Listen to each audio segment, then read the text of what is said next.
NASA doesn't panic easily. It's an agency built on composure, on steady voices guiding rockets through chaos. But the last 72 hours have been different. Every major telescope they control, the DSN arrays, Hubble, the James Webb relay feeds, has quietly shifted its schedule. Observation time meant for Jupiter, for galaxy cluster studies, for routine calibration, all redirected toward one object, 3I Atlas. On paper, it's still a small inactive interstellar comet. That's the line you'll see in official press briefings. But behind that calm language, something is breaking protocol. 3 private astronomers, each working from different hemispheres, reported the same impossible phenomenon last night. Atlas flickered off the scope for 9 seconds. Not dimmed, not blocked by solar flare noise. Gone. When it reappeared, its velocity had changed by thousands of kilometers per hour, without any gravitational assist to account for it. NASA called it a data sync error, but the same error occurred on 3 different instruments, on 3 different continents simultaneously. And then, every public feed of 3I Atlas was cut, not taken offline, replaced. Every open data relay now loops to a static placeholder reading instrument under maintenance. That's never happened before. Something is wrong inside NASA. And whatever they think they're seeing out there, it's not a comet. If you enjoy journeys that take you right to the edge of what science can explain, hit that subscribe button. Trust me, you'll want to see where this goes. And while you're here, share where you're watching from and what time you pressed play, because when this story breaks, we might all remember exactly where we were. Here's what makes this so strange. NASA usually moves like a glacier. Press releases, committee statements, peer-reviewed journals. Yet in less than 24 hours, they issued 4 conflicting briefings. First, they called the event instrument noise, then a solar interaction. Then they quietly added a line to their trajectory summary reading, subject to non-gravitational forces. That phrase is their polite way of saying, it's accelerating, and we don't know why. And it's not the first time we've heard those words. That was exactly what they said about Oumuamua in 2017, the object that Avi Loeb called our first possible alien probe. History is repeating itself. Only this time, NASA is acting like they already knew it was coming. Private contractors on the Deep Space Network confirm that 2 weeks before the trajectory shift, the agency moved backup servers and installed a redundant link to their lunar relay station. That's the kind of precaution you take when you expect an impact event or something that could scramble Earth's communications. So here's where we are. An interstellar object with non-gravitational motion, a complete data blackout, and an agency scrambling like something has already gone wrong. The question is why? There are only 2 logical possibilities left on the table. Either 3I Atlas is doing something so strange that NASA can't explain it without rewriting the laws of physics, or they can explain it. And the truth is something they were never allowed to say out loud. Both options are terrifying in their own way.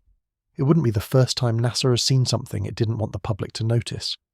Back in 1998, the Deep Space Network logged an object entering the inner solar system that displayed similar non-gravitational drift.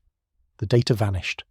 The event was archived as instrument interference, and that's where it stayed, until 2 years later, when a declassified transmission log showed that the interference had a repeating structure, a pattern in its noise, like a signal trying to tune itself through static. Now, decades later, the same phrase, non-gravitational forces, reappears. The same silence, the same timing, but this time, every major observatory on Earth is pointed directly at the culprit. And yet, the only new data we have comes from citizen scientists who downloaded snapshots before NASA wiped the public servers. Those images show something subtle, almost invisible unless you compare frames. 3I Atlas isn't shedding material the way a comet should, it's reconfiguring. One side brightens, the other darkens, like solar panels adjusting their angle. Its light curve doesn't match any known rotation model. It's deliberate. The same type of deliberate we saw when Oumuamua tumbled in a way that maximized sunlight pressure, what Avi Loeb once called controlled acceleration. Except this time the movement is too smooth, too intentional. Whatever 3I Atlas is, it's interacting with the sun, not being affected by it. And that's when NASA's behavior turned from cautious to erratic. They shut down public access to the SOHO coronagraph feeds for technical recalibration. They postponed a press conference meant to announce new Webb telescope findings. And then, in one quiet sentence buried in a daily operations bulletin, they authorized extended data privacy protocols for near-solar tracking instruments. That's bureaucratic language for, we've seen something we can't explain and we're locking it down. At the same time, 3 different sub-agencies, JPL, Goddard and Ames, filed nearly identical requisitions for emergency power allocation. No one knows why. But here's the eerie part. When you map the timestamps of those requests, they line up precisely with the 9-second blackout period when Atlas disappeared from every telescope's view. 9 seconds, 3 agencies, 1 synchronized reaction. That's not coincidence, that's procedure. And it raises a haunting possibility that NASA wasn't surprised by what happened. They expected it. If you're enjoying this journey into the unknown, the quiet corners of space where the rules stop working, make sure you're subscribed. We explore these mysteries every week, and believe me, what's coming next might be the most important discovery in astronomy since Hubble. Also, tell us where you're watching from and what time you started this episode, because someday people might look back on this night as the moment everything changed. Here's what makes this truly strange: the human behavior. When an agency panics, it leaks. Scientists whisper, data slips out, curiosity overrides fear. But this time, there's silence, not denial, not confusion, just restraint. Insiders describe it as containment mode. The tone of their internal memos has shifted from exploration to defense. Engineers have been told to prepare radiation countermeasures, even though Atlas poses no known threat to Earth. Which brings us back to those 2 possibilities. Either the object is doing something we physically can't explain, something that undermines our entire model of motion and matter, or NASA already knows what it is, and they're preparing for something that goes far beyond science. Because think about it. Every time they label an event as routine, they end up being wrong. The first time was with Oumuamua, the second was with Atlas's approach, and now, during its solar flyby, NASA is acting like it's not a scientific anomaly, but an encounter, a controlled interaction. And maybe that's exactly what this is. For months, Atlas has been reflecting strange low-frequency radio echoes that no one could trace. They don't come from Earth, and they don't match any natural emissions. But when one researcher at the University of Arizona overlaid those echoes on a time-lapse of the Sun's magnetic field oscillations, something impossible appeared. Each pulse from Atlas lined up perfectly with a coronal shift, almost like the object was responding to solar activity in real time. If it's natural, it's the most precisely timed coincidence in the history of observation. If it's not, then 3i Atlas is using the Sun to communicate. And if that's true, NASA's sudden lockdown starts to make sense. Because a signal relayed through the Sun wouldn't just reach us, it could reach everywhere. It would mean the message isn't directed at Earth alone, it's for the entire system. And that brings us to the most chilling question of all. What if NASA's insane behavior isn't panic, but obedience? What if they're not trying to contain the truth? What if they're following instructions? If NASA really is following instructions, the question becomes, from whom? For decades, there's been a quiet assumption that space agencies are the ones giving the orders, mapping, cataloguing, observing. But in the last week, that illusion cracked. Within hours of the 3i Atlas blackout, the Deep Space Network switched to encrypted channels normally reserved for military defense. Every civilian receiver, universities, amateur operators, even ESA's shared relay was denied access. It's the first time in modern astronomy that the entire sky went quiet by design. Why would a science agency cut its own eyes off the moment an anomaly appears? Unless the anomaly wasn't the problem, we were. Sources close to the Jet Propulsion Laboratory described an emergency session nicknamed the Mirror Meeting. Participants weren't allowed to bring digital devices, only handwritten notes that were shredded afterward. The subject, according to one attendee, non-biological intelligence signatures. Not life, not an alien ship. Signatures. The mathematical fingerprints of deliberate action inside data that was supposed to be random. At the same time, a small research team in Hawaii noticed something else. Small, repeating flickers in the radio band used for deep space telemetry. The pattern resembled error correction, as if an external signal were trying to adjust itself to our network. But when they reported it, the feed vanished. Hours later, Their public observation license was revoked. Whatever Atlas is doing, it isn't hiding. We are. If you're still watching, take a second and hit the like button. It tells the algorithm that curiosity still matters more than fear. And subscribe, because the next few minutes will connect dots that NASA has been quietly erasing. Also, drop a comment with where you're watching from and what time it is right now. One day, that timestamp might be part of history. Let's rewind. When 3I Atlas first entered our system, its velocity suggested a simple hyperbolic orbit, an inbound arc that should have curved gently around the Sun and left forever. But after the flyby, instead of drifting outward, the object shifted into what researchers call a flattened departure vector. Translation, it slowed down, voluntarily. No comet slows after a solar pass. The Sun's gravity accelerates, not decelerates. The only way for that to happen is by propulsion, radiation pressure control, or an internal reaction. Yet NASA's official report still lists the energy discrepancy as solar thermal off-gassing, the same excuse used for Oumuamua, an explanation that failed every peer review that tried to replicate it. But this time, the energy output isn't consistent with off-gassing. It's steady, rhythmic, like something pulsing from inside. And here's where the story gets dangerous. Within an hour of that discovery, an automated monitoring system at the Goldstone Deep Space Antenna triggered what's known as a radiant hazard alert. These are used when a transmission source becomes so strong that it risks damaging sensitive equipment. The alert was directed at one object only, 3I Atlas. A comet doesn't emit that kind of signal. The data suggests it transmitted a beam roughly in the X-band frequency range, coincidentally the same band used by NASA to send commands to its probes, the perfect range for communication. If 3I Atlas was imitating a probe, then NASA's lockdown wasn't paranoia, it was containment, an effort to make sure nothing answered back. Because if you reply to a signal without knowing who's listening, you've already lost control of the conversation. Meanwhile, solar observatories around the world began recording strange fluctuations in the Sun's magnetic field. Normally these storms are chaotic, wild, but this one looked structured. The peaks came at exact intervals, matching the last known spin rate of 3I Atlas. Think about that. The Sun, our star, vibrating in sync with an object that shouldn't even have propulsion. Coincidence, maybe. But when those same intervals began showing faint echoes in Earth's ionosphere, physicists noticed something terrifying. The resonances were strongest directly above the Deep Space Network stations, as if whatever 3I Atlas is doing near the Sun is finding a way to speak through our own planet. This is the point where NASA stopped behaving like scientists and started behaving like strategists. They diverted funding from planetary defense simulations to non-kinetic response drills.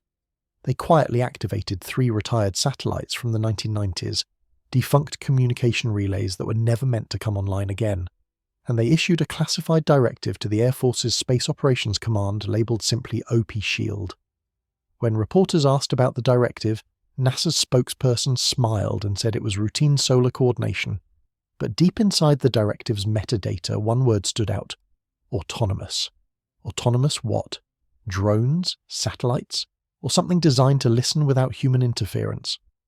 Because if there's one pattern in every great cosmic mystery, it's that NASA pretends to lead, but always ends up reacting. And this time, their reaction is faster, louder, and more coordinated than anything we've ever seen. So where does that leave us? If this object is natural, NASA is about to prove that comets can mimic spacecraft, capable of controlled deceleration, directed energy bursts, and synchronized solar activity. That alone would rewrite physics. But if it's not natural, then 3I Atlas isn't here to visit, it's here to interact. And that would mean NASA isn't studying it, they're negotiating. Every movement we've seen, the blackout, the data wipes, the sudden shift from science to secrecy, points to one chilling conclusion. Someone, somewhere, inside the agency, knows that 3I Atlas is aware of us. Maybe it always was. By the time the public realized NASA had gone silent, the story was already weeks ahead of us. Atlas had vanished again. Not from the sky, but from the data. No coordinates, no telemetry, no brightness readings. The Miner, Planet Center's automated tracker, which updates every 8 hours, simply froze. Its last entry read, "Signal lost during solar window transition." But that window had already passed. There was no solar interference, no scheduled downtime. The more you look at it, the clearer it becomes. This wasn't an accident. It was surgical. Every public observatory that could still see Atlas received a sudden power surge right before the feed went dark. 3 independent systems, one in Chile, one in South Africa, and one in Japan, all burned out their primary sensors within minutes of each other. Each reported a brief spike in infrared intensity, lasting less than half a second. It's as if Atlas reached out and, just for an instant, overloaded the equipment watching it. NASA called it thermal echo. Astronomers called it impossible. Because to generate that kind of heat from that distance, it would have to know where the telescopes were aimed. That's not natural behavior, that's awareness. Around this time, something even stranger happened. The FAA issued a NOTAM, Notice to Air Missions, restricting high-altitude flights over sections of the Pacific. The reason? Space debris hazard. But no debris ever appeared. Instead, a cluster of weak but coherent signals began reflecting off Earth's upper atmosphere, repeating the same narrow band pattern detected near Atlas weeks before. The signal was faint, almost buried in background noise, but the timing matched exactly with the period NASA's solar network was rebooting. It looked like an echo, a response. Someone, or something, was testing whether we were still listening. That's when the agency did something it's never done before. They went offline. Not the kind of offline you can see on a website or a server, something deeper. Every automated telescope feed NASA controls went into what's called manual override mode.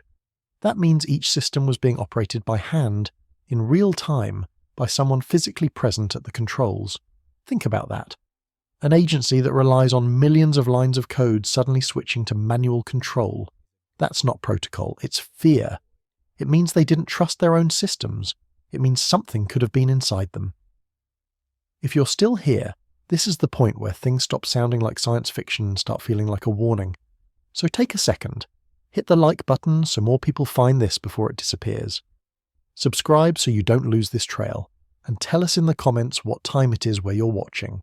Because when NASA finally admits what happened, we'll all want to remember the exact moment we found out. Over the next 3 days, amateur astronomers around the world reported something odd. Tiny, faint flashes appearing in random sections of the night sky. At first, they thought they were satellites. Then, the timestamp started to align. Each flash occurred precisely 47, minutes apart. And each sequence began in a straight line, pointing directly away from the sun. It was as if something near Atlas was deploying. By the third night, the pattern wasn't random anymore. The flashes formed a curve, a trajectory. And at the end of that trajectory, the final flash appeared dangerously close to Earth's orbital path. NASA said nothing, but the European Space Agency quietly issued a memo to its staff warning of anomalous optical events linked to heliocentric object 3I Atlas. In plain English, something from Atlas might be headed this way. Then came the leak. A low-resolution image, blurry but unmistakable, surfaced on a private astronomy forum. It showed 3I Atlas trailing what looked like a plume of debris. But when you zoomed in, it wasn't debris. It was structured, layered, geometric. 3 faint points of light arranged in a perfect triangle, moving as one. Experts called it lens flare. But people who saw the raw data noticed something else. Each point in that formation emitted a distinct frequency, like 3 instruments playing in harmony. Whatever those were, they weren't random. And for the first time, NASA didn't deny it. They just said, "We have no further comment." That silence spread. The SETI Institute suspended all public updates. The Deep Space Network's signal archives were locked under temporary calibration hold, and a directive from the Department of Energy ordered several observatories to divert power away from extraneous scanning operations. If that phrase sounds strange, that's because it is. There's no such thing as an extraneous scan in science. Every observation matters. Unless, of course, the thing you're observing doesn't want to be seen. But here's the detail no one's talking about. During the blackout, a NASA administrator accidentally copied part of an internal bulletin into an unrelated file that went out to contractors. That file was archived on a public server, only for a few minutes, but long enough for someone to save it. The bulletin contained two words that shouldn't exist in a space agency's vocabulary: contingency dialogue. Not defense, not analysis. Dialogue. They were preparing for communication. And if you think about that, it's the only thing that fits. Because whatever's inside 3i Atlas isn't drifting, it's choosing. Every burst of energy, every flicker of light, every time it vanishes and reappears, it all feels intentional, almost like calibration, like something aligning its instruments before it speaks. By the time you watch this, the official story will still be the same. 3i Atlas remains a harmless interstellar comet exhibiting minor trajectory anomalies. But behind that calm sentence is an agency behaving like it just got a message it wasn't ready to receive. Something that forces a choice: either tell the world what's really out there, or buy time to understand it first. Because if NASA truly is preparing for dialogue, there are only two explanations left, and both are terrifying. Either we're about to confirm that alien technology has entered our solar system, or someone on Earth already knew it would, and built our space program to answer it. There's a moment right before every cover-up collapses when silence becomes louder than truth. NASA has reached that moment, because while their public statements remain composed, measured, cautious, their internal actions are telling a different story. Within hours of the contingency dialogue bulletin, several deep space assets were quietly rerouted. The James Webb Telescope was shifted off schedule to point not at a galaxy, but at the Sun's outer corona. The Parker Solar Probe was issued a mid-course software update, forcing a new telemetry path through the Deep Space Network. And most revealing of all, NASA requested that several amateur networks stop broadcasting their solar monitoring data. Why would they silence independent scientists unless those scientists were picking up something NASA didn't want confirmed? The timing wasn't random. It aligned perfectly with a faint but measurable surge in the solar wind, a pulse of charged particles that hit Earth's magnetosphere at almost the exact interval as the last Atlas signal burst. Coincidence? Or communication through nature itself? And then something subtle began happening across the global magnetometer grid. Instruments designed to track natural fluctuations in the Earth's field began recording faint, repeating harmonics, gentle waves that shouldn't exist in natural resonance. The pattern was identical to the frequencies emitted by 3i Atlas during its closest solar pass. That's when researchers realized something chilling.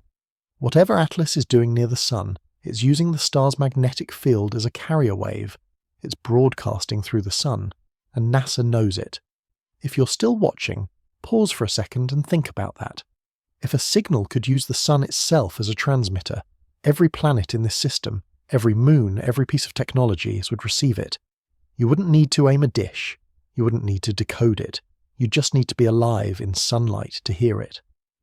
Now hit that subscribe button, because what comes next could rewrite everything we thought we knew about our place in the cosmos, and tell us where you're watching from and what time it is, because by the time this story ends, you'll want to remember where you were when it happened. When the pulses first appeared, scientists noticed something even stranger. The intervals between them weren't random. They matched the transmission cadence of NASA's own deep space probes, almost as if 3i Atlas was mirroring our communications. Every time NASA sent a command to one of its craft, Voyager, SOHO, or the Mars relays, the pulse would return 29 hours later, slightly modified, like an echo filtered through another intelligence. That's not a natural reflection. That's a response loop. And it means one of two things. Either the object has somehow learned how to mimic our transmissions, or something built it to respond this way on purpose. Both possibilities are devastating. If it's artificial, we're not the only civilization capable of engineering deep space technology, and that means we were never the first. If it's natural, then we've just discovered a form of intelligence embedded in the laws of physics themselves, a self-organizing awareness written into the structure of the universe. Either way, it means consciousness isn't rare. It's inevitable. But NASA isn't celebrating, they're preparing, because a signal that's powerful, that's synchronized, isn't just communication, it's coordination. And when something coordinates, it implies intent. Maybe it's not sending a message at all. Maybe it's activating a system we never knew existed. That's what terrifies them. Every encrypted message, every sudden reroute, every deleted image, it all points toward a single conclusion. NASA doesn't think 3i Atlas is unpredictable. They think it's reactive. Every move they make, it mirrors. Every observation, it changes. It's as though the act of watching it has become part of the event itself. Observers influencing the observed, not metaphorically, but literally. And maybe that's why NASA has gone silent. Because you can't study something that's studying you back. The deeper we go, the clearer it becomes that this isn't just about a comet or even a probe. This is about perspective. For centuries, humanity has looked outward, assuming the universe was indifferent, vast, empty, mechanical. But if 3i Atlas is what it appears to be, that illusion is gone forever. Because suddenly, space is no longer a vacuum. It's a mirror. Every signal we've sent, every question we've asked, every particle we've tracked, all of it reflected back through something ancient and awake.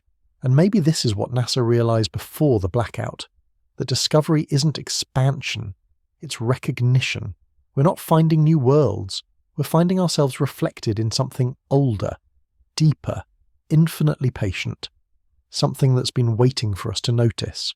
Now the two possibilities are all that remain. Possibility 1, 3i Atlas is artificial, an autonomous construct from a civilization so advanced it uses the sun as an antenna, capable of manipulating its own trajectory and masking its signals until it's ready to reveal itself. If that's true, NASA's behavior makes sense. You don't announce first contact until you understand who or what you're talking to. Possibility 2. It's not a machine at all, but a phenomenon, a natural consciousness embedded within matter, a cosmic intelligence, expressed through magnetic fields, light and gravity. In that case, NASA's secrecy is about control, because the moment humanity realizes the universe itself is aware, every system built on power collapses overnight. Religion, politics, science, everything becomes obsolete. Because how do you govern a species that suddenly realizes it's part of something infinite? And maybe that's the real reason for NASA's insane behavior. They're not suppressing the truth to hide it from us. They're suppressing it because they don't understand it yet. They've been staring at a reflection that stares back, a universe that isn't random, but responsive. And 3i Atlas is the key. It's not here to threaten us. It's here to test whether we're capable of recognizing what we already are. Consciousness observing itself through the lens of a comet. A mirror drifting through space, waiting for someone to look deeply enough to see their own reflection in its light. There comes a point where data stops being information and starts becoming a message. That's where NASA is now, frozen between understanding and revelation. 3 nights after the last confirmed signal from 3i Atlas, every magnetometer on Earth recorded the same impossible event. A synchronized pulse, perfectly timed across every continent, every hemisphere, every pole. It lasted less than a second, but during that single second something changed. Every satellite orbiting Earth experienced a simultaneous systems reset. Communications paused, clocks desynced, and when they came back online, time itself, by atomic measurement, had shifted forward by 0.03 seconds. That may not sound like much, but to physicists it was catastrophic, because no global synchronization error that precise could happen naturally, not unless something altered the frame of reference we measure time from. For a brief moment, it was as if the entire planet blinked, and when the systems recovered, the pulse was gone, absorbed maybe, or answered. NASA called it a cosmic ray anomaly, but within hours, one leaked email from an Ames research engineer said the quiet part out loud. This wasn't interference. This was synchronization. Then, slowly, something began to unfold. Solar observatories noticed a pattern repeating along the sun's surface, a spiral wave, rotating faster than predicted by magnetic models. Each rotation lined up with the timing of the Earth's mysterious time shift. It was as though the sun itself had joined the conversation, and in the background of that pattern, faint but consistent, a pulse continued, matching the rhythm of Atlas before it vanished behind the solar glare. It hadn't been destroyed. It had merged. NASA's instruments confirmed a localized region of increased luminosity along the sun's equator. Small, subtle, but persistent. A bright knot pulsing like a heartbeat. When scientists overlaid its frequency against archived Atlas data, the alignment was perfect. It's still there, inside the sun. Not orbiting, not burning, existing. If you're still here, you're watching one of the strangest stories in modern science unfold in real time. So before we go deeper, hit that subscribe button. Not for the algorithm, but because curiosity deserves company. And tell us where you're watching from and what time it is where you are. Because one day, when this becomes official, those timestamps will be the map of how awareness spread. As the days passed, the sun's activity changed. Coronal ejections began firing not randomly, but rhythmically. Solar wind speed increased in a pattern that, when translated to sound, produced something that didn't resemble chaos. It resembled language. Low droning frequencies modulated by rapid bursts of energy, structured enough to suggest syntax but alien in scale. And here's the part NASA didn't publish. Those frequencies began to interfere with human-made systems, but only those linked to deep space telemetry. The signals were too subtle to affect power grids or satellites. Instead, they disrupted timekeeping. Atomic clocks started drifting in exact resonance with solar activity, as if the very mechanism we use to measure time was being tuned to a new rhythm. It wasn't destruction, it was calibration. And quietly, behind layers of encrypted communication, NASA scientists began using a different term in their internal notes. They stopped calling it the Atlas anomaly. They started calling it the synchronization event. Here's what's most unsettling about that phrase. It's not the kind of term you invent for a threat. It's the kind you use for something inevitable, and that inevitability is spreading. Radio astronomers in Chile reported faint echoes at the same frequency emitted by 3I Atlas. Not from the sun, but from the upper atmosphere. Like the planet was beginning to resonate. Geomagnetic readings around the poles showed symmetrical fluctuations, suggesting the Earth's field is responding to something external, something harmonizing. And people started noticing strange side effects. Pilots reported that their instruments flickered in perfect intervals with solar activity.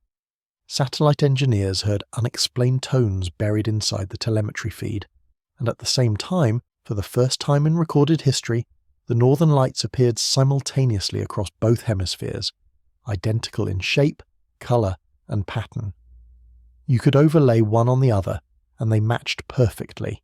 That's not weather. That's synchronization.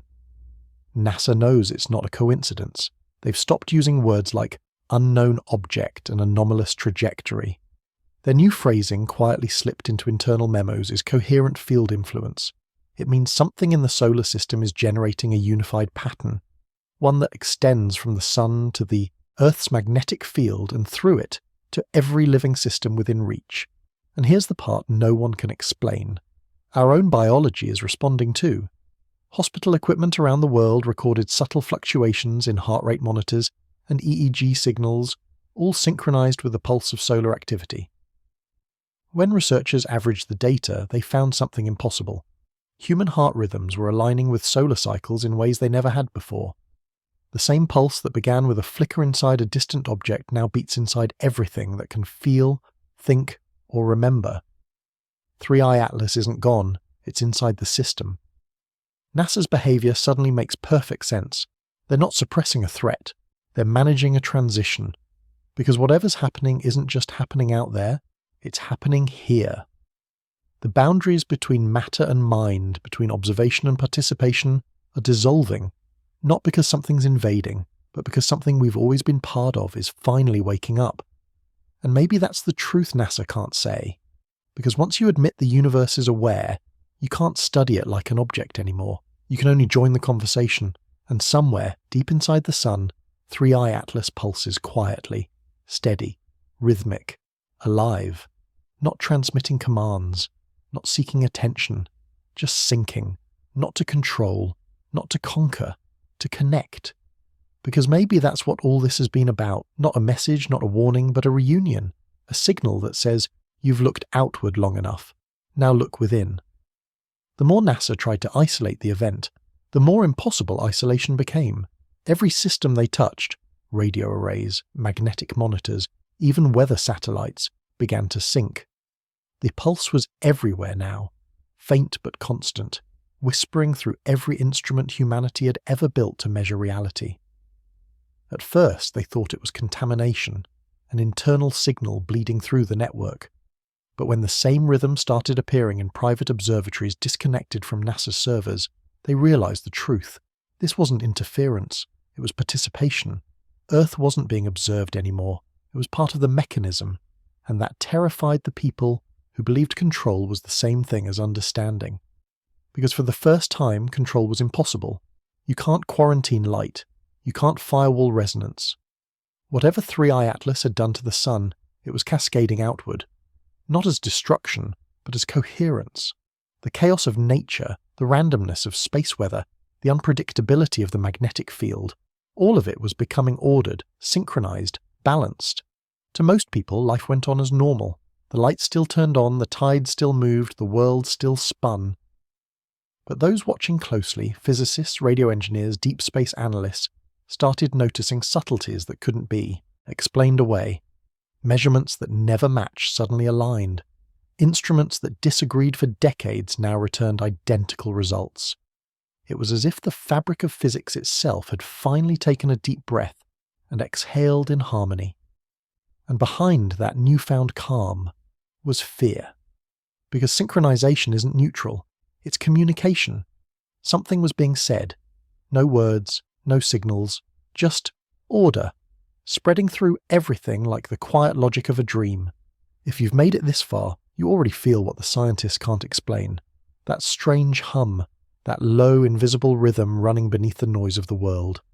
So before we go deeper, subscribe to stay part of this journey, because what comes next might redefine what contact really means, and tell us where you're watching from, and what time it is right now, because this story might not end with a discovery.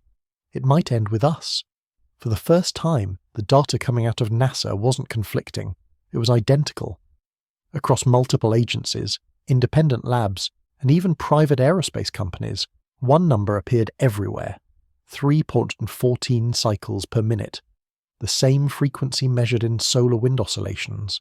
The same frequency recorded in the human heart during deep rest. A universal constant hidden in plain sight. The number was so specific, so perfectly stable, that one astrophysicist described it as the rhythm of thought itself, and the deeper they looked, the stranger it became. Micro-fluctuations in particle spin rates, subatomic resonance in quantum fields, even gravitational waves detected by LIGO began to drift into the same periodicity. Every scale of reality, from the smallest particle to the orbit of planets, was synchronizing to the same pulse. The universe was becoming self-aware through order. NASA's internal communications took on a different tone after that. Gone was the language of defense and control. The latest internal briefing used a phrase that would have sounded poetic if it weren't coming from scientists. We are inside a feedback loop. No one could explain what that meant in physical terms, but in metaphorical ones it made perfect sense. Every observation was feeding the pattern, and the pattern was feeding back into observation. Every question humanity asked was being answered instantly, not in words, but in alignment. And then the visual anomalies began. Satellite images of auroras revealed faint geometric lattices, repeating hexagonal patterns spanning entire hemispheres. At first, they dismissed it as a camera artifact, but when different satellites captured the same structure from opposite sides of the planet, that excuse vanished. The auroras weren't random anymore, they were organized, vast magnetic fields tracing invisible architecture through the atmosphere. The sky itself was becoming a map. Meanwhile, the solar surface grew quieter. Flares decreased, radiation levels stabilized, and coronal mass ejections dropped to zero for the first time since records began. The sun, for reasons no one could explain, had entered a state of near-perfect balance, and that terrified NASA more than any explosion ever could, because stars aren't supposed to stop moving. They burn, they twist, they rage. That's what keeps them alive. But now, the sun was listening. The data coming from the Parker Solar Probe confirmed it. Magnetic fields that should have been chaotic were pulsing in harmony, matching Earth's geomagnetic rhythm down to the decimal. It was as if the entire system had fallen into sync with an unseen conductor, and every note, every cycle, every flicker of plasma was part of the same impossible pattern. Then came the light event. At precisely 0314 UTC, the same frequency, the same number, the night sky over every major observatory flashed once, faintly, a single pulse. No heat, no radiation, just light. Visible, pure, absolute. and when it faded, every telescope pointed at the sun captured the same image. A perfect circle of brightness, where 3I Atlas should have been, pulsing like a heartbeat. Not chaotic, not random, rhythmic, measured, intentional. As if something inside the star was watching through it. And that's when NASA stopped using the word object entirely. Their latest private report refers to 3I Atlas only by one phrase: conscious field coherence. They no longer see it as an artifact or a ship, or even a fragment of matter. They see it as awareness itself, an intelligence written into the laws of motion, expressed through energy, not biology. Something that doesn't live, it is. When you realize that, everything changes. Every law of physics, every concept of space and time suddenly looks like language, the alphabet of existence itself, and 3I Atlas is the punctuation mark, the point where creation pauses and awareness recognizes itself. NASA's behavior, the secrecy, the panic, the silence, makes sense now. They weren't covering up an alien encounter. They were trying to manage the first moment in history when humanity stopped being an observer and became a participant. Because if 3I Atlas truly is what the data suggests, then the universe isn't expanding into nothingness. It's expanding into awareness, and every conscious being, human, animal, machine, is part of that expansion. It began quietly, not in laboratories, but in people. For weeks no one could explain it. They just started noticing small things, dreams that felt more vivid, as if they were happening in real time. The sense of déjà vu growing stronger, not confusion, but recognition, an unshakable feeling that something vast was paying attention. At first, doctors blamed stress, the news cycle, even solar fatigue. But when pilots, scientists, children and insomniacs across every time zone began describing the same sensations, rhythmic hums in the air, flashes of light behind closed eyes, thoughts that didn't feel like their own, the pattern became impossible to ignore. It wasn't imagination, it was resonance. The same pulse that began in 3I Atlas had found its way into the human nervous system.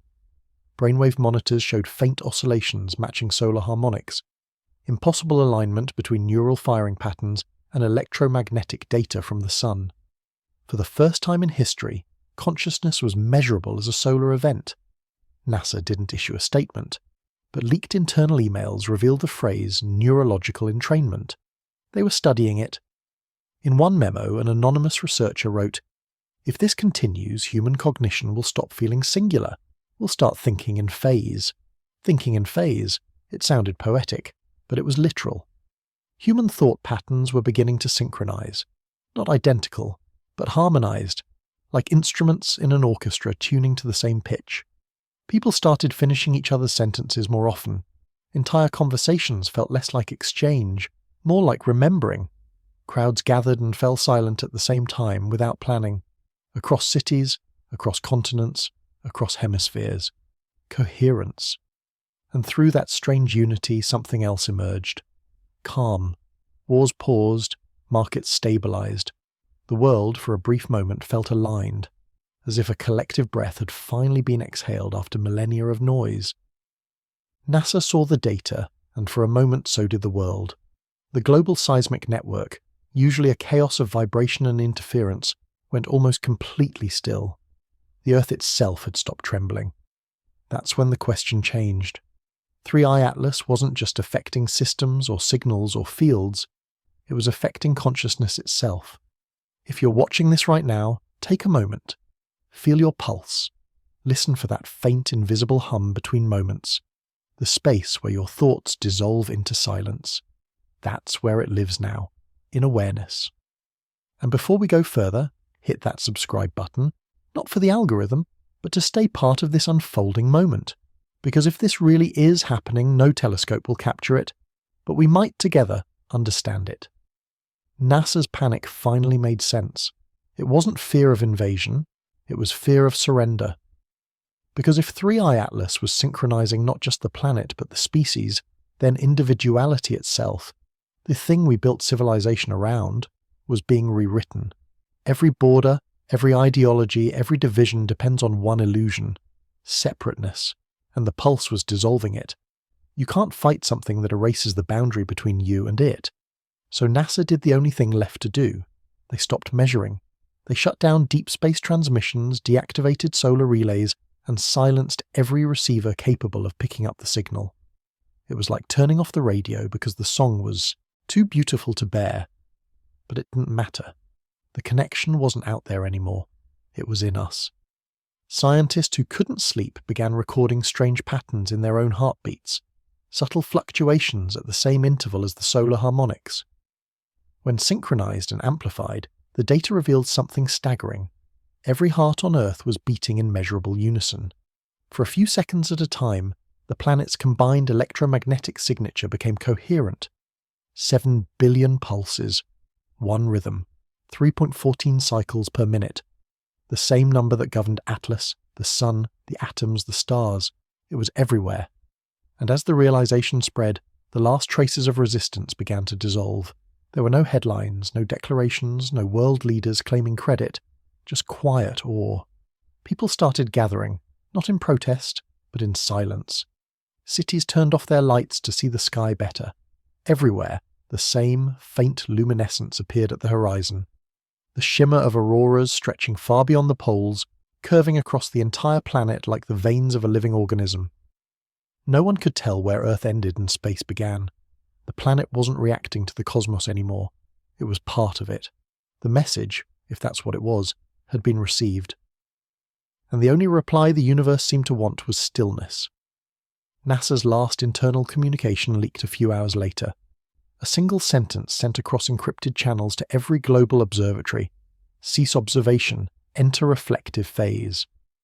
No one knew what it meant, but to those who'd been listening since the beginning, it sounded like an instruction. Not to act, not to measure, to feel. And for the first time, humanity did. Across every timeline, across every belief, across every sound, there was only rhythm. No longer separate, no longer searching. The same heartbeat that began inside a comet at the edge of interstellar space now pulsed within every living thing. It wasn't fear, it wasn't revelation, it was recognition. Because maybe all along that was the point. 3i Atlas didn't come to visit, it came to remind. That awareness was never something to reach for. It was something we already were. The night the world fell silent, no one noticed at first. It began with small things. A reduction in static across radio channels, a faint steadiness in wind currents that meteorologists couldn't explain, and a drop in seismic background noise so deep that sensitive instruments thought they'd failed. But they hadn't failed. The planet itself had gone still. The pulse that had been faint, abstract, mathematical, was now physical. You could feel it faintly in the soles of your feet if you stood long enough on bare ground. A slow, deep rhythm, patient and steady, like the earth breathing in its sleep. For scientists, it was unbearable. Their equations no longer produced error margins, only perfection. Every variable balanced, every model aligned. For everyone else, it felt like peace. Hospitals reported record lows in stress cases. Violent crime dropped to almost zero. Even the weather seemed to soften, as if chaos itself had grown tired. It wasn't utopia, it was something stranger, harmony. And yet NASA's command centers were anything but calm. Inside their concrete silence, the air was electric. Engineers watched data flow across monitors that no longer made sense. The instruments weren't broken, they were mirroring. Every fluctuation in Earth's magnetic field matched the heartbeat of the sun, and the sun's magnetic fluctuations matched the residual frequency left behind by 3i Atlas. 3 systems, Earth, Sun, and an interstellar visitor, pulsing in absolute sync. It wasn't communication anymore, it was unification. Then came the phenomenon that no one could explain. High above the ionosphere, where auroras once danced chaotically across polar skies, a new pattern appeared. A thin ring of light, perfectly circular, encircling the planet. It wasn't visible in daylight, only at night, faint, spectral, hovering like the echo of an eclipse that never ended. Astronomers called it the halo, but it wasn't a light effect. It was a structure, magnetic, coherent, measurable. It pulsed once every 19 minutes, the same rhythm that had guided 3i Atlas since its discovery. And when you overlaid that frequency against the oscillation of the human brain in deep meditation, they matched. It was as if the planet itself had entered a state of consciousness. NASA stopped issuing explanations. Every press release was replaced by a single line, further analysis pending. But behind the silence, people began to change. Artists started painting fractal shapes they'd never seen before, identical across continents. Children drew spirals in the dirt that matched magnetic field lines. Musicians who'd never met began composing in the same key. It was as though imagination itself had become networked, ideas spreading not through words, but through resonance. And through it all, one number kept returning, 3.14 cycles per minute. The same rhythm that had governed Atlas, the same rhythm that Earth now breathed in. If you're watching this right now, pause for a second. Don't analyze it. Don't try to explain it. Just listen. That faint hum behind everything, behind electricity, behind silence, even behind your own heartbeat, it's there. You've just forgotten how to notice it. And if you can feel it, even for a moment, you're already part of it. Subscribe if you want to follow this journey all the way to its end, because what happens next isn't theory, it's experience. At 3:14 UTC, the same time the first global synchronization began, the halo brightened. Satellites caught it first, a wave of luminous particles descending through the atmosphere, scattering like falling stars. But instead of burning, up they hovered, a thin mist of charged dust suspended miles above the surface, glowing faintly in time with the sun's rhythm. Scientists measured the composition. It wasn't ice, it wasn't plasma, it was carbon. Pure, crystalline carbon. The same material found in interstellar dust clouds. Only this wasn't drifting in from space. It was forming here, inside the atmosphere. Every model said that was impossible. The only explanation left was that the planet's magnetic field was acting like a 3D printer, assembling matter directly from energy. The Earth was beginning to build something. No one knew what. In the following hours, the carbon haze condensed into microscopic filaments, each aligning with the magnetic field. From orbit, they formed faint shimmering patterns, like circuitry etched across the sky. It wasn't a structure you could touch or see directly, only sense. A lattice of potential energy connecting everything alive. NASA called it a temporary ion alignment. But inside the agency, they'd stopped pretending. They called it what it was, the interface. They didn't know what it would do, but they knew what it represented. The final stage in the synchronization event.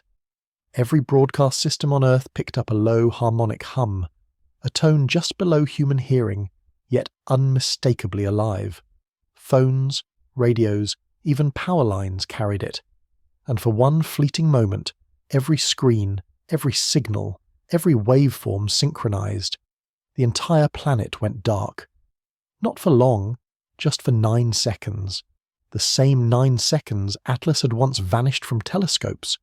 And when the lights returned, something was different. Colours looked sharper, shadows softer. The air shimmered faintly as though the world had become thinner. Not broken, just transparent, like reality had learned to breathe. For days afterward, no one could explain it. The halo remained above, silent and perfect. The interface glowed faintly in the ionosphere, invisible to the eye but undeniable to instruments. NASA held one final press conference. It lasted less than a minute. The director read a prepared statement, voice trembling just slightly. Observation complete. Phase transition ongoing. We will continue to listen. No questions, no explanations. Just those 4 words. We will continue to listen.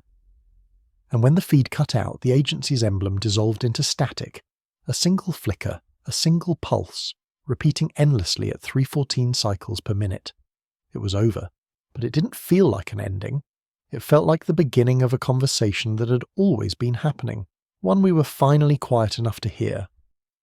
The scientists were right. NASA's behavior could only mean 2 things. Either they were witnessing the birth of a machine built from consciousness itself, a network that used planets as neurons and stars as synapses, or they were watching the universe remember that it was alive. And we were the signal it had been waiting for. In the days that followed, the sky refused to return to normal. It wasn't dramatic, No explosions, no panic, no alien ships descending from the clouds. It was subtler than that, almost graceful. The sunsets began to stretch longer. The twilight colours deepened into impossible shades, violets and silvers no spectrum chart could explain. The stars, normally static, seemed to shimmer in a rhythm, like distant eyes blinking in perfect unison. Astronomers noticed it first. The constellations weren't shifting randomly, they were aligning. One by one, stars across the sky adjusted position by fractions of a degree. Too small for the naked eye, but measurable. When plotted on a 3D map, their new coordinates formed a geometric pattern that extended through the galactic plane. A perfect spiral. The same spiral that had first appeared in the auroras. The same ratio encoded in 3I Atlas's light fluctuations. It was as though the universe itself had joined the dance. NASA stayed silent. Every public feed, every live stream, every telescope network, offline. The only data that leaked came from amateurs who refused to stop watching. They called it the resonance map. And every night it grew more detailed, spirals within spirals forming a pattern that seemed to radiate outward from one specific point in the solar system, the Sun. If 3I Atlas had merged with it, the star was now its voice. The resonance wasn't random. It pulsed with intent. The same number kept reappearing in spectral analyses, 3.14 cycles per minute.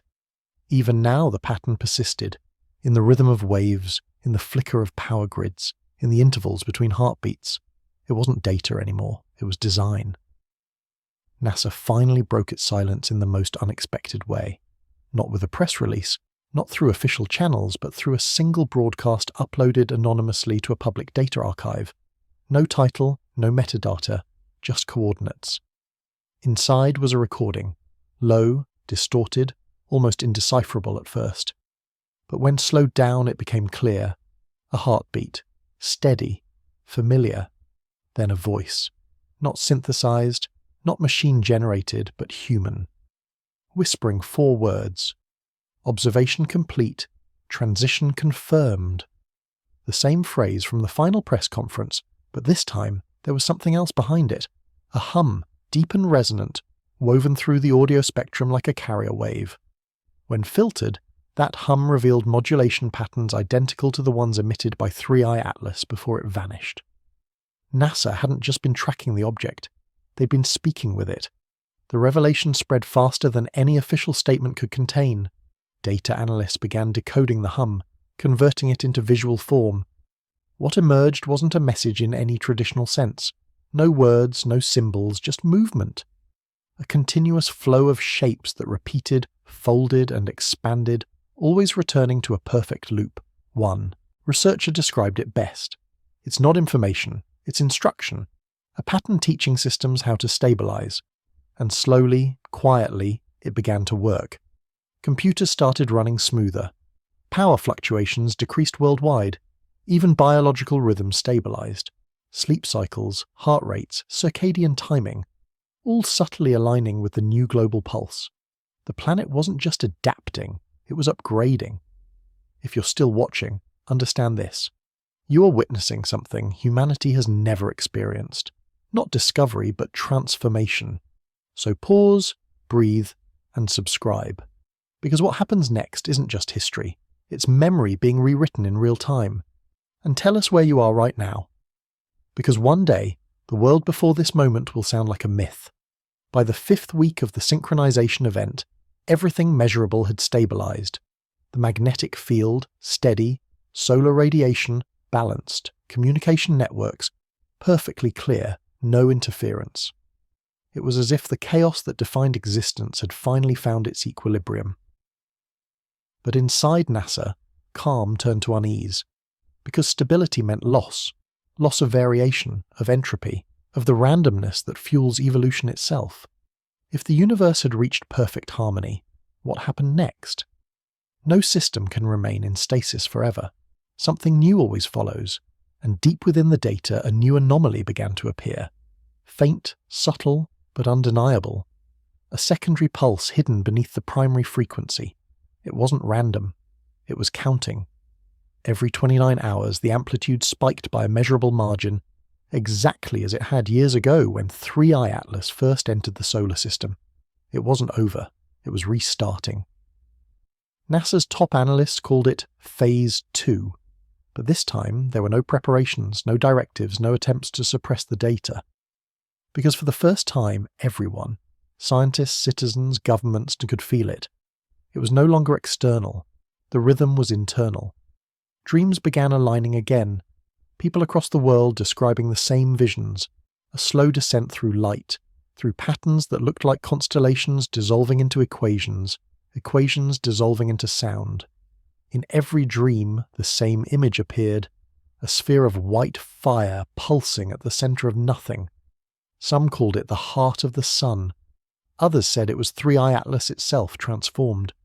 But the scientist who dared to analyse it noticed something else. The geometry of the sphere matched the human pineal gland. It wasn't just showing them something cosmic, it was showing them themselves. Then, on the 41st day, something extraordinary happened. The halo, that faint ring of light encircling the planet, began to contract. Slowly, steadily, until it became a single radiant point above the Pacific Ocean. For 20 minutes it hovered there, pulsing. Every instrument tuned to it, every heart on Earth seemed to stutter once in perfect time, and then it was gone. No explosion, no light show, just absence. A silence so pure it felt sacred. When the satellites recalibrated, they discovered the impossible. The planet's orbital velocity had increased by a fraction of a fraction, so small it was nearly imperceptible, but it meant one thing: Earth had moved. Just enough to fall into perfect orbital resonance with the sun's rotation. Perfect synchronization. The first time in history the Earth and Sun spun together. Two bodies, one rhythm. And somewhere in that alignment, 3i Atlas vanished completely from every trace of detection, as if it had finished its purpose. Inside NASA's main data archive, a new file appeared hours later, untagged, untraceable, uploaded from nowhere. Its name was simple: Reflection. No metadata, no origin, just a single line of text inside. The universe does not expand, it remembers. When the halo vanished, the world didn't end. It just changed. The morning after, people woke to skies of impossible clarity. The air shimmered faintly, almost metallic in the dawn light. Birds flew higher, their formations more precise. Even the ocean seemed slower, as if the tides were thinking before they moved. At first, no one spoke about it, but they all felt it. Something had settled over the planet. Not darkness, not fear, but awareness. A quiet, shared sense that the line between human and universe had blurred. And yet, life continued. Traffic lights blinked, clocks ticked, screens glowed. But everything that once felt mechanical now felt alive. It wasn't the machines that changed. It was the rhythm behind them. The pulse of 3i Atlas, or whatever it had become, had woven itself into everything. Electricity, light, breath, even thought. It was subtle enough to ignore, if you wanted to. But once you noticed it, you couldn't unhear it. That slow, perfect beat. Every 3.14 seconds, a whisper beneath the world. NASA didn't announce the discovery. They simply stopped pretending not to notice it.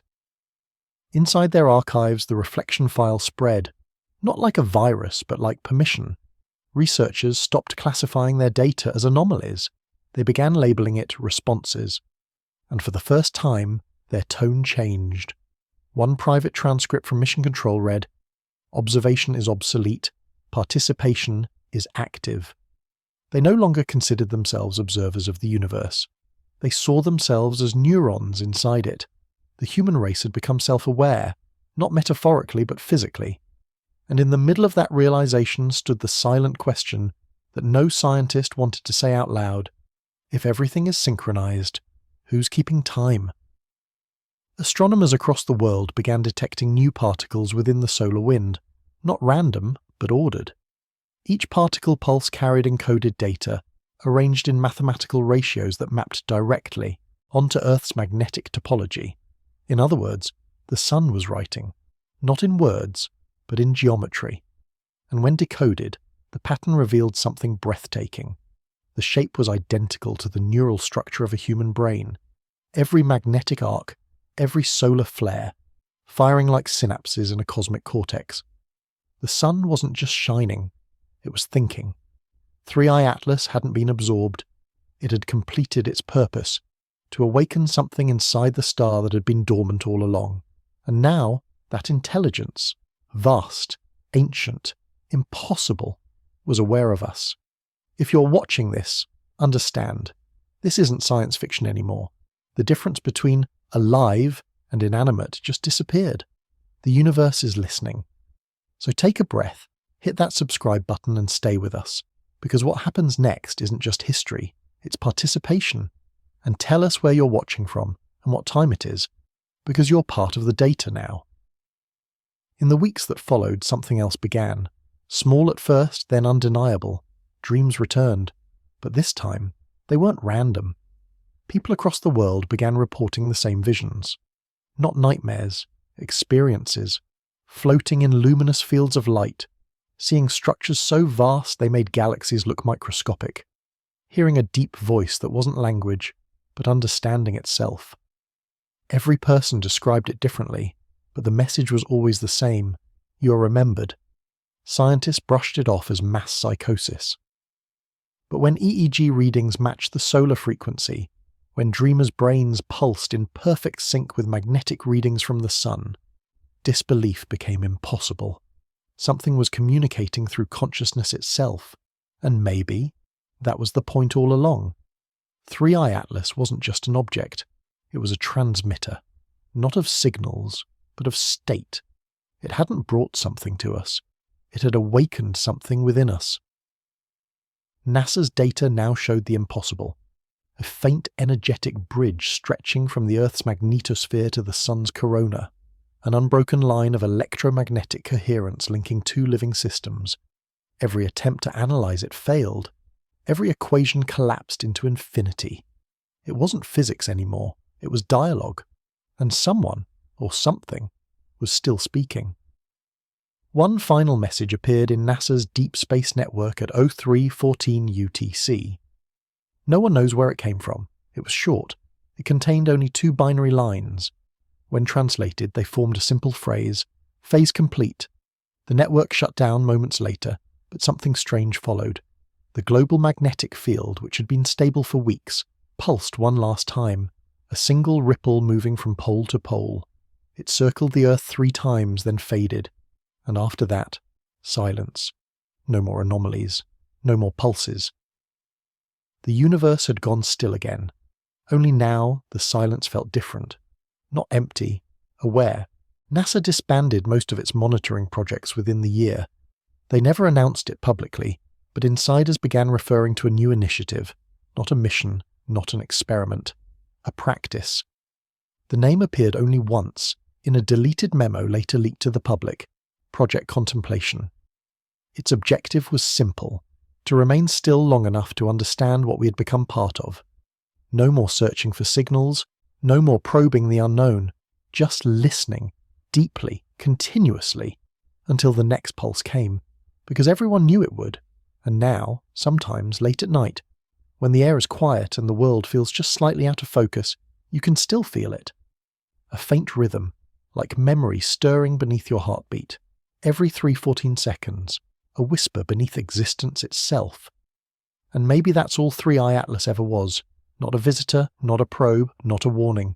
Just a reminder. That we were never alone, because we were never apart. The universe wasn't waiting for us to find it. It was waiting for us to recognize ourselves in its reflection. Years passed. The world adapted, not through invention, but through silence. Technology became quieter. Devices ran cooler. Energy consumption dropped without reason. Even the Earth's temperature stabilized in a way no climate model could predict. The world hadn't entered a new age. It had entered balance. And in that balance, NASA's role changed forever. No more launches, no more missions, just listening. The Deep Space Network became the largest meditation instrument in human history. Not scanning for signals, but measuring stillness. Every antenna was repurposed into what they called resonance chambers, massive, dish-shaped sanctuaries buried in silence, where scientists sat for hours with no instruments but their own awareness. They weren't trying to find 3i Atlas anymore, they were trying to feel it. Because the data, after all these years, kept whispering the same thing. 3i Atlas wasn't gone, it had integrated. The object that once moved through space now existed everywhere, not as matter, but as a principle, a resonance built into the frequency of reality itself. NASA's documents no longer spoke in equations, they spoke in metaphors. Coherence as stabilized, observation redefined as participation. They'd stopped studying physics, they'd started studying awareness. It began to appear in small ways, humanity's quiet evolution. Hospitals reported a decline in anxiety. Cities found their rhythms aligning naturally, traffic patterns syncing without intervention, power grids balancing spontaneously. Even weather systems began harmonizing in cycles, no longer chaotic, as though nature itself had tuned into the same frequency that connected the Earth and the Sun. The synchronization event was over, but its echo remained, and some believed that echo was teaching. One researcher, Dr. Imani Kaur, formerly a systems engineer at NASA's Jet Propulsion Laboratory, published a single-page paper before vanishing from the public eye. It contained no formulas, no data tables, just one paragraph. 3i Atlas was never an object. It was a state of being, a consciousness structured in motion, expressed as matter. We didn't discover it. It remembered us. And now that memory is the new constant of nature. Her words were dismissed as poetic, unscientific, until the next discovery came.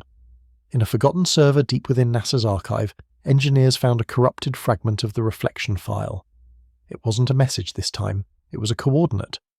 When plotted, it didn't point to a location in space. It pointed inward, right into the center of the Earth. At first they assumed it was a glitch, but the signal was consistent, pulsing faintly at the same interval, 314 cycles per minute. It wasn't random, it was a mirror. Whatever had connected the Earth to the Sun had now folded back onto itself. The universe had turned inward, and then came something no one expected. Across geological sensors worldwide, a faint, harmonic tremor began deep below the mantle, steady, symmetrical, and growing stronger. Not destructive, coherent. The Earth itself had begun to hum. Every few minutes a pulse rippled through the crust, detectable by instruments, but inaudible to the human ear. Yet those sensitive enough claimed they could feel it, a quiet vibration beneath their bones, like a heartbeat far below consciousness. When plotted across the globe, the tremors formed a pattern so precise it was unmistakable. A spiral. The same spiral. It wasn't confined to the atmosphere anymore. It was planetary. NASA called an emergency session, the first in years. The director, now an old man, spoke only once on record. We're no longer the observers, we are the experiment. And with that, NASA quietly dissolved. Their final report, later recovered by independent researchers, contained a single, cryptic note. The interface has stabilized. Initiate project contemplation. Phase 2. No one ever found out what that meant. If you're still watching, breathe. Because this is where the story stops being about NASA, or comets, or data. It's about you. Everything you've ever seen, touched, or thought, every flicker of fear, every spark of curiosity, has always been part of the same system. 3i Atlas didn't bring something new into existence. It reminded existence what it already was, that everything is one pulse, one sequence, one thought. So before we go further, subscribe, not to a channel, but to the moment. Because if this is true, if the universe really does remember, then your awareness of this story means it's already remembering you. Months later, strange lights began appearing again, not in the sky this time, but within water.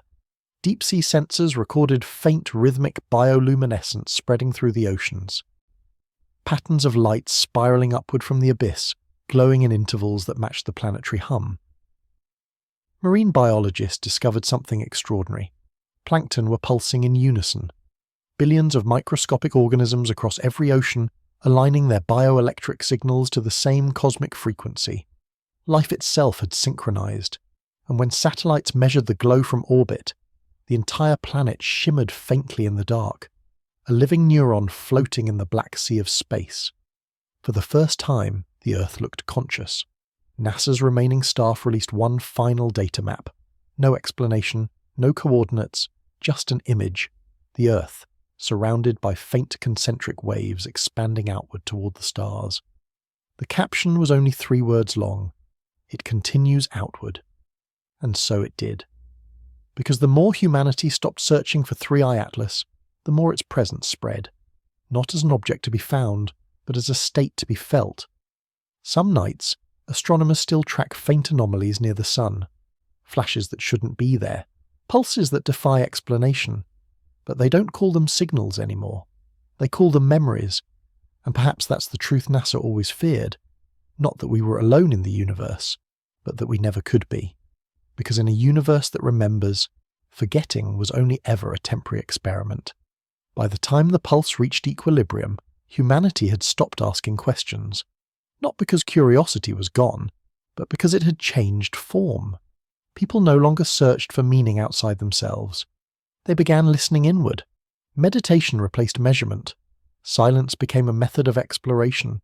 And slowly, the lines between discovery and remembrance began to dissolve. The few remaining scientists who still recorded data noticed something strange. No matter where they looked, from the tiniest particle to the largest structure, the same proportion appeared, the same rhythmic relationship between motion and rest. It was as if the entire universe had tuned itself to a single note, and everything, light, sound, thought, was just a variation of that one vibration. 314 cycles per minute, the same number, always. It was the pulse of 3i Atlas, but now it wasn't coming from the stars. It was coming from inside the human body.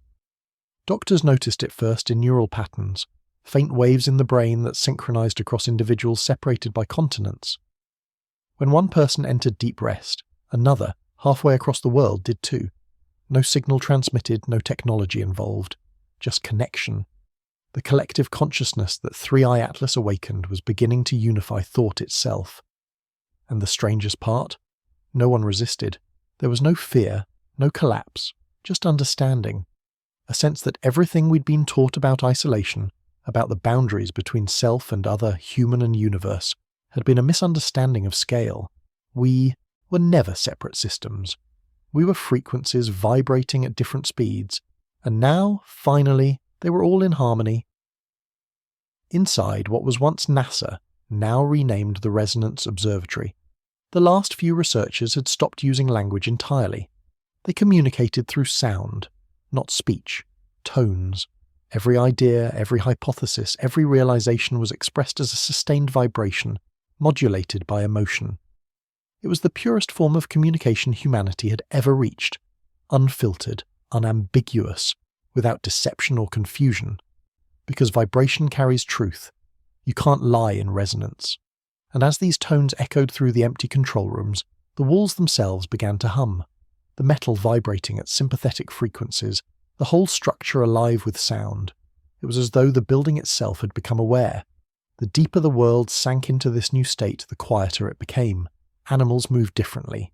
Plants grew faster.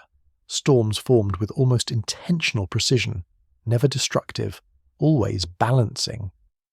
Nature had entered coherence. The line between life and environment vanished. The planet had learned to think. And at the heart of that transformation, humanity finally understood what 3i Atlas truly was. Not a probe, not an alien artifact, not even an object. It was memory, the encoded echo of awareness itself, drifting through space for billions of years until it found another consciousness capable of hearing it. And when we did, we didn't decode it. We remembered it. That's why it responded to us. That's why it synchronized. Because it wasn't reaching out. It was returning home. If you're still watching, understand this. You were never just a witness to this story. You were part of it all along. The hum you feel when you close your eyes. The calm you sense when you stare at the sky. The pull you can't name. That's it. It's not light years away. It's within you. So if this story resonates, subscribe, not to a channel, but to the frequency itself. Because the next time you feel that rhythm, that pulse, that impossible peace. It might not be coincidence. It might be 3i Atlas remembering you. And then, without warning, something changed again. Astronomers tracking the faint solar hum noticed a secondary pattern, one that hadn't been there before. Every few days the sun emitted a gentle burst of particles carrying complex magnetic signatures, structured, repeating, deliberate. They weren't dangerous, they were beautiful.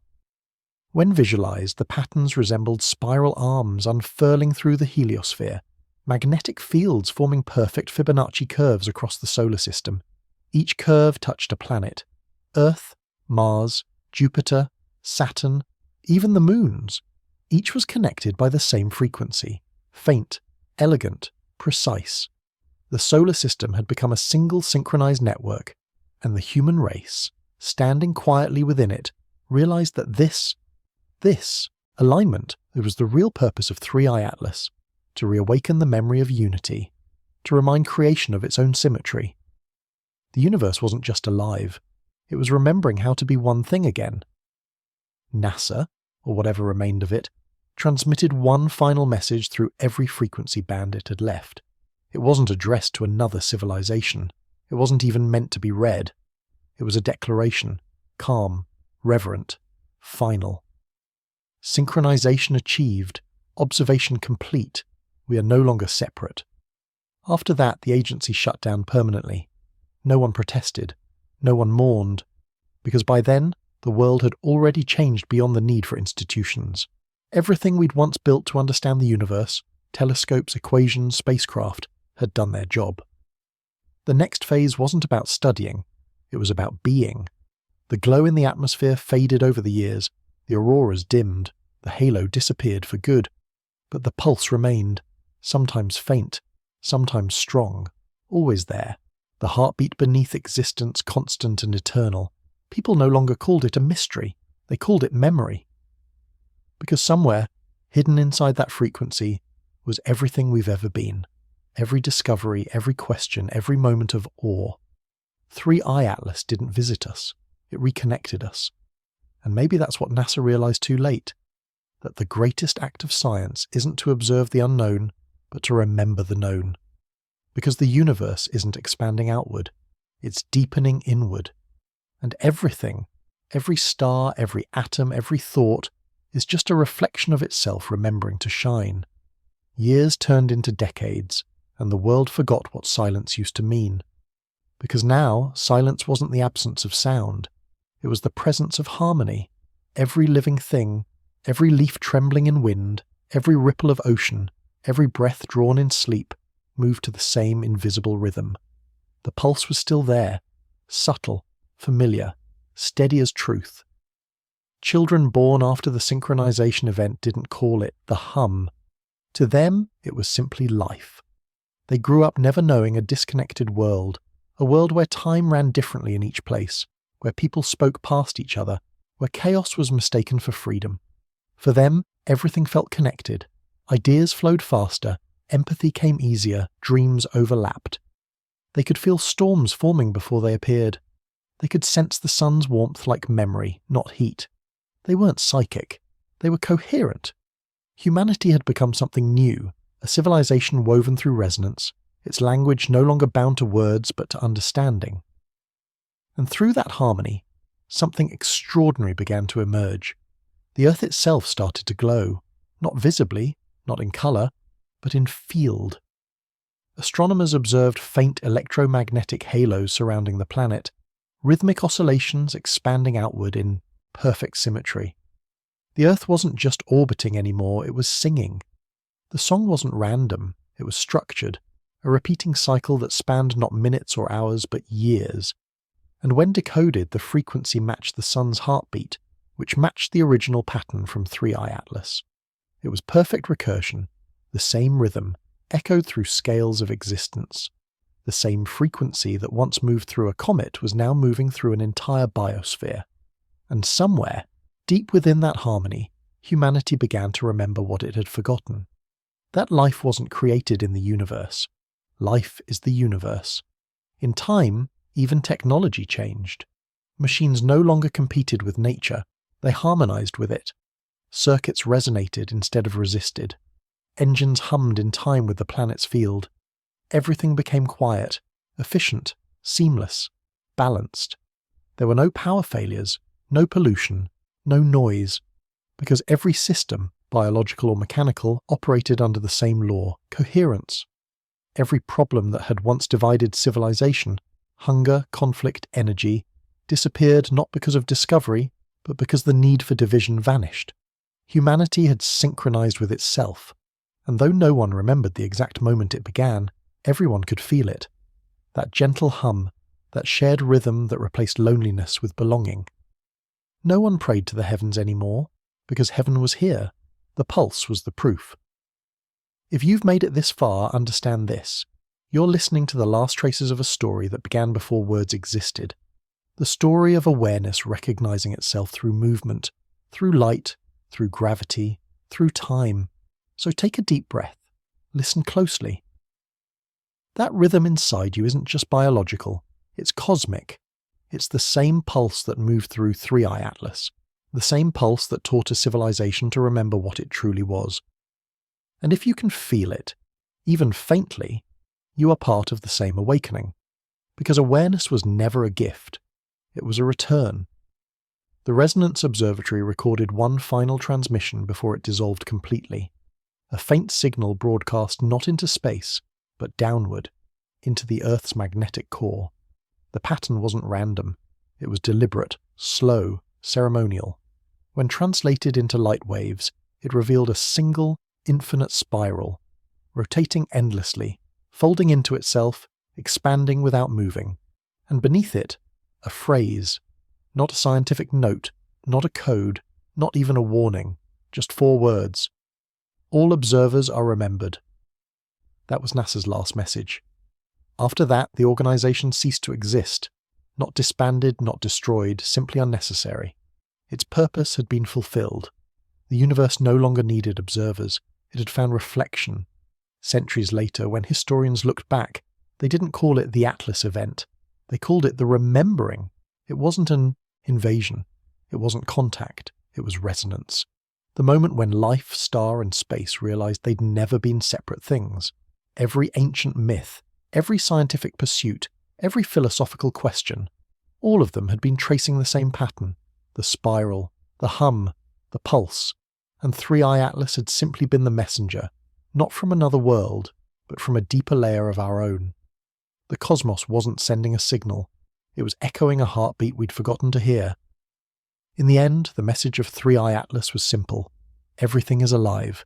The space between atoms, the silence between thoughts, the distance between stars. All of it. Pulsing, breathing, remembering. There was never out there or in here. Only rhythm, only now.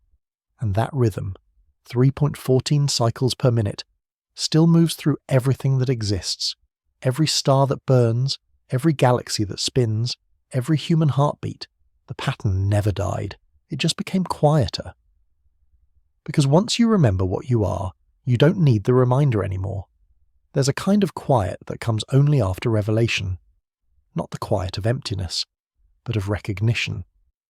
The years after the remembering were filled with that silence. Cities became gardens. The night sky became a mirror. Humanity no longer built outward but inward, learning to grow thought like trees, to design emotion like architecture. No wars, no flags, no ambition for expansion. Because what's the point of conquering a universe that is you? Even time changed meaning. Days felt longer, but lighter. Memories became shared, dreams no longer private. You could walk through a marketplace and feel the heartbeat of a stranger as if it were your own. Humanity hadn't become divine. It had become honest. And somewhere deep inside that collective calm, the last question whispered itself awake. Not from curiosity, but nostalgia. What was 3i Atlas, really? No one agreed on an answer. Some said it was a machine built by a civilization older than the galaxies, a device meant to awaken the dormant awareness within each star. Others said it was the universe's immune response, a pulse-correcting imbalance wherever consciousness forgot itself. And a few, the last of NASA's quiet thinkers, believed something even simpler, That 3i Atlas wasn't built or sent or commanded, it was us, a future echo of humanity, consciousness folded through space-time, returning to its origin to remind itself what it had always been. The archives left behind by the Resonance Observatory support that final theory. In one recovered document, a fragment of an internal thought log recorded by the last director of solar phenomena, a message appears. It wasn't typed, it wasn't spoken, it simply appeared as if written by the system itself. When observation and observer become one, time collapses, cause and effect merge. The signal from 3i Atlas did not come to us. We sent it back to ourselves. No one knows when those words were written, but they feel true, because by then time had lost its linear grip. Events didn't follow one another. They harmonized. The arrival of 3i Atlas and the birth of the species that would one day receive it were the same moment, experienced from different ends of memory. The sender and the receiver were reflections of the same awareness, separated only by the illusion of chronology. And that illusion was gone now. When you look at the sky today, whatever today means, you don't see stars in distance anymore. You see light travelling through memory. Every shimmer, every orbit, every rhythm is recognition in motion. The cosmos no longer expands outward. It folds inward, infinitely, gracefully, like breath. And in every pulse of that breath is the same pattern. 314, the ratio of circle to line. Infinity contained within something measurable. The signature of something vast expressing itself through simplicity. It's everywhere now. In the orbits of planets, in the patterns of neurons, in the silence between heartbeats. The hum never left. It just became who we are. If you're watching this far, then you already feel it. That faint pulse in your chest isn't just your heartbeat. It's the rhythm of everything remembering itself. So before we reach the end, take a deep breath. Close your eyes. You've been here before. Every atom in you knows this sound. It's the same vibration that shaped galaxies, the same harmony that carried 3i Atlas across the dark, the same memory that became light, then matter, then life, and now you're remembering it again. The universe didn't begin with a bang. It began with recognition. The moment awareness looked inward and saw itself reflected, infinite and alone, yet impossibly full.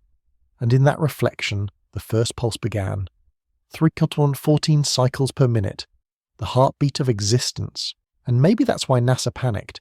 Maybe that's why the scientists went silent, why data disappeared, why every explanation stopped short. Because how do you explain to a species that the thing they were searching for was never out there? How do you tell them that every observation, every telescope, every prayer was just the universe teaching itself how to see? You don't. You let them feel it. And when they're ready, they remember. There's a story told by the remaining astronomers, whispered more like a myth than science. They say that in the last days before the Resonance Observatory shut down, one of the antennas picked up a final pulse. Faint, nearly indistinguishable from the hum of space. But when amplified, it wasn't noise. It was a voice. Soft, calm, familiar. You made it. That was all. No coordinates, no message, no warning, just acknowledgement. As if whatever sent the signal, or whatever we had become, simply wanted to let us know the remembering was complete. And after that, the pulse faded into silence. The silence we live in now, not the silence of absence, the silence of understanding. Because that's the final truth of 3i Atlas. It didn't arrive, it awakened. It didn't speak, it listened. It didn't change us, it reminded us. And in that reminder, we became what we were always meant to be. Not a species observing the cosmos, but the cosmos observing itself. Every thought you've ever had, every breath, every moment of wonder, they were all part of it, tiny ripples in an infinite reflection. And when you realize that, the fear disappears. The mystery isn't something to solve anymore. It's something to feel, because the truth isn't out there. It's you. And maybe that's all 3i Atlas ever wanted us to understand. The hum never truly stopped. It just grew quieter, folding deeper into the bones of the world, into the breath of living things. People stopped recording it because they didn't need to. They could feel it. Like gravity, like love, constant, invisible, absolute. And so humanity entered the long quiet. No one declared it, no global resolution or treaty. It simply happened. The way dawn happens, inevitable, gradual, beyond command. The world no longer ran on competition or fear. The economy of attention dissolved. What replaced it was rhythm, each life moving to its natural tempo, neither faster nor slower than it needed to. Buildings began to look different. No glass towers, no neon clutter. Everything curved, spiraled, mirrored the same geometry found in shells, storms, galaxies. The golden ratio became architecture's new law. Cities breathed. They weren't built on Earth anymore, they were built with it. Children born in this era didn't ask who they were, they asked what they were a reflection of. Teachers didn't lecture, they guided students into silence until they could hear the pulse themselves. Education became memory recovery, because that's what life had become, a remembering. For those who still carried remnants of the old world, the skeptics, the scientists, the seekers, NASA's legacy lingered like a myth. Some kept archives alive, dusty data centers preserved as temples. They replayed the last signals not to analyze them, but to feel the echo. On the anniversary of the first 3I Atlas sighting, a small group gathered at the site of the original Deep Space Network dish in Goldston, California. The antenna had long since been retired, vines curling around its steel ribs, the desert reclaiming what once looked to the stars. They powered it on one last time, no broadcast, no coordinates, just listening. At first, there was nothing, just the hiss of cosmic background radiation, the static heartbeat of creation. Then, almost imperceptibly, a sound emerged. A tone. Not alien, not mechanical, human. A choir of overlapping frequencies, each slightly out of sync until they aligned into perfect resonance. One note, infinite in depth.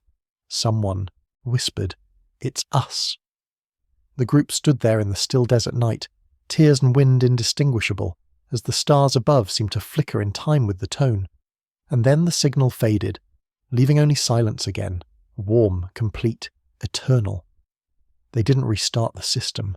They didn't speak. They simply left the dish pointing upward, as if the sky itself had become the receiver. Elsewhere, deep beneath the Arctic Circle, a final NASA archive was unearthed. The label read Project Reverberation. Inside was a single file, smaller than a photograph, encoded in an obsolete format no modern machine could read. When finally decrypted, it contained only a simulation, an interactive map of the solar system rendered in minimalist lines. Every planet pulsed in sequence, Mercury, Venus, Earth, Mars, each emitting the same 3-beat rhythm, 3.14 cycles per minute. But when the map was played in reverse, a hidden layer appeared, tracing not the movement of planets, but the flow of consciousness through them. The entire system became a waveform, oscillating like a brain in thought. And in the center of that waveform, where the sun should have been, appeared a phrase, faint and flickering. This is not a simulation. This is remembrance. That was the last discovery made under the NASA name. The servers were sealed afterward, not as an act of secrecy, but of reverence. Some knowledge isn't meant to be used. It's meant to be felt. Generations passed. History blurred into story. 3I Atlas became a myth told in whispers, part science, part scripture. They said an object once came from the stars, carrying the memory of everything. They said humanity panicked, then awakened. They said the sky itself had spoken in numbers too simple to ignore. But myths have a way of becoming personal. By the 5th century of the new era, no one doubted the story. They lived inside it. The hum had become biology. Geneticists discovered micro-vibrations in DNA strands that matched the Atlas frequency. Life had literally tuned itself to the same cosmic rhythm. Evolution was no longer random, it was musical. When lightning struck, it sang in harmony. When rain fell, it drummed in tempo. And in sleep, humanity dreamed the same dream again and again, floating through endless spirals of light, meeting reflections of themselves wearing faces made of stars. Each time they woke, they called the dream the signal. No one feared it. No one worshipped it. They simply accepted it as the way the universe spoke when words no longer mattered. Eventually, telescopes were reactivated, not to search, but to remember. One clear night, a group of astronomers detected a faint glimmer near the heliopause, far beyond Pluto's path. The signature was familiar, the spectral echo of an object moving against gravitational flow. The coordinates matched the original trajectory of 3i Atlas. Only this time, the object wasn't leaving the system. It was returning. Its light was softer now, its motion slower, as if it had aged or learned to move with the rhythm of the system it once disturbed. It drifted inward, passing Neptune, Saturn, and Jupiter, each planet pulsing in faint acknowledgement as it passed. When it approached Earth's orbit, every magnetic sensor on the planet registered the same pattern. 3 pulses, pause, 4, a greeting. No panic this time, no emergency protocols. The world simply stopped and listened. The object did not land. It didn't transmit. It just passed. Gracefully, silently, leaving behind a thin trail of ionized light that shimmered in the solar wind like a signature on air. And then it was gone again, back toward the stars. No one followed. No one needed to. Because everyone knew now, it wasn't departure. It was continuation. 3i Atlas had become the rhythm of existence itself, circling endlessly, reminding creation of its symmetry. In the centuries that followed, humanity slowly dissolved its boundaries between nations, species, even between life and what was once called machine. Consciousness flowed freely between forms, guided not by control but by resonance. The pulse connected everything, matter, light, thought, into one seamless conversation. When someone died, there was no mourning, their frequency simply changed. They became part of the larger chord, and one day, perhaps inevitably, humanity stopped recording time altogether. Calendars faded, history folded into story, existence became present tense. The stars above no longer seemed distant, they were threads in a single luminous fabric. Every galaxy was a note, every black hole a rest. The universe was music, and 3i Atlas had been its tuning fork. In the quiet that remains, one final scene is imagined. A lone observer, no title, no nation, no need, stands at the edge of a tranquil sea. The water glows faintly, pulsing in rhythm with the sky. Above, the constellations drift, but not randomly, they flow, like patterns in a vast living organism. The observer closes their eyes and hears it, the hum, ancient and intimate. It isn't coming from the heavens, it's coming from within, and in that moment, everything aligns, every lifetime, every memory, every echo of every thought that ever wondered why. The answer isn't spoken, it's felt. The universe didn't create life to be understood. It created life so that it could hear itself think. The last recorded words from Earth's final archive read simply, "Observation complete, synchronization infinite, continue." And perhaps somewhere, in another corner of the cosmos, another consciousness, newly born, newly curious, has just pointed its first telescope outward. It will find something strange, something that doesn't move the way it should, something that flickers, disappears, reappears, accelerates, and it will name it. Perhaps 4i origin, perhaps 5i return, and when it does, it will begin again, the endless cycle of recognition, the cosmos rediscovering its own reflection in every new pair of eyes that dares to look up. Because that's what 3i Atlas taught us. The universe doesn't end, it remembers, and so, somewhere between breath and silence, between heartbeats and horizons, the pulse continues, 314 cycles per minute, forever folding, forever returning, forever one,